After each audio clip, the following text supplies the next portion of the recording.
একবার গৌতম বুদ্ধকে এক ব্যক্তি জিজ্ঞেস করলো যে আমার মূল্য কি।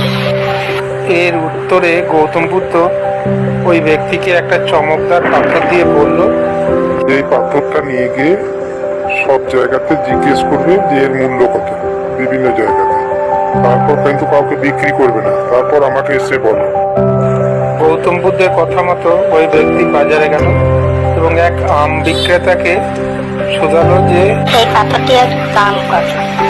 ওই আম বিক্রেতা ভদ্রলোককে বলল যে এর বদলে আমি তোমাকে 10টি আম দিতে পারি। এরপর ওই ব্যক্তি এক আলুর দোকানে গেল এবং আলু বিক্রেতা এই ভদ্রলোককে বললেন যে এর বদলে তোমাকে আমি 1 বস্তা আলু দিতে পারি। পর ওই ব্যক্তিটি একটি সোনার দোকানে গেল কাছে এবং সোনার দোকানদার পাথরটিকে দেখে ভালো করে বলল যে এর বদলে তাকে আমি 10 লাখ টাকা দিতে পারি। সে চলে আসছে দেখে বলল যে তোমাকে আমি 20 লাখ টাকা দিতে পারি। আচ্ছা যেও না, বলো তুমি কত টাকায় পাথরটি দেবে। এরপর ওই ব্যক্তিটি কিছু না বলে এক হীরা ব্যবসায়ীর কাছে গেল।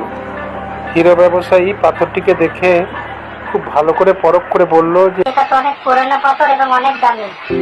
এর মূল্য কমপক্ষে 50 লক্ষ টাকা।